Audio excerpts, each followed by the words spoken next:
Puyag-puyag sa hangin tabi. Misaka day ko diri sa ibabaw guys kay gusto ko mo lang hapog fresh nga hangin ug tinuod pa jud siya nawa sa hangin diri dapita kay nakapalibot siya mga pine trees. So dagko na kini mga pine trees no. Nindot yun siya pero di ka angay anad og baklay hangak-hangakon jud ka.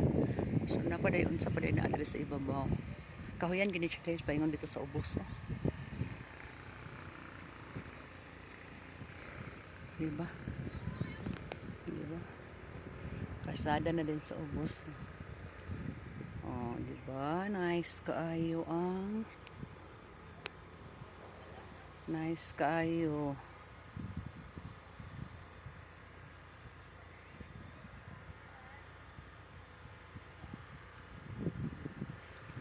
Swerte po nirong adlaw kay mura dili sad kaayo sakit ang init. O nadala lang din siguro sa kabugnaw pud aning dapita nga mong gianhian.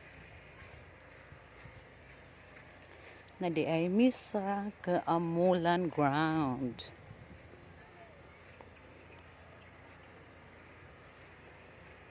Kaamulan Park.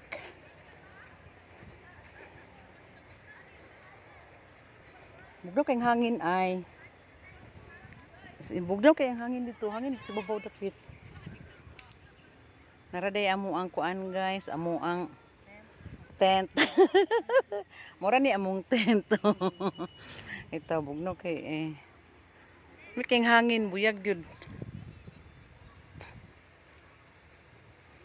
Dere gyud ang the best nga kuan.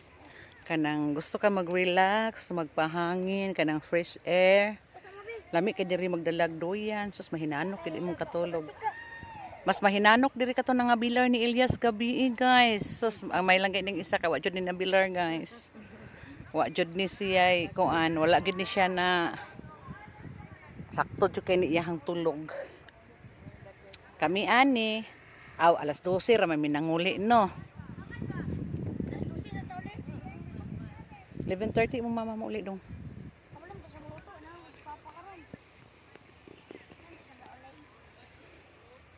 So naara, okay. Naara, o di ba? Nice kaayo.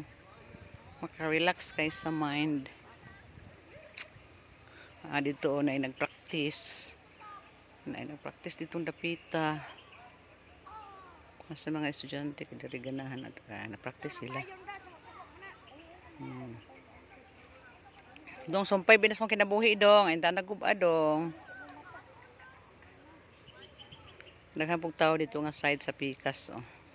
So anywhere no, anywhere gid diri na nang gi-rent.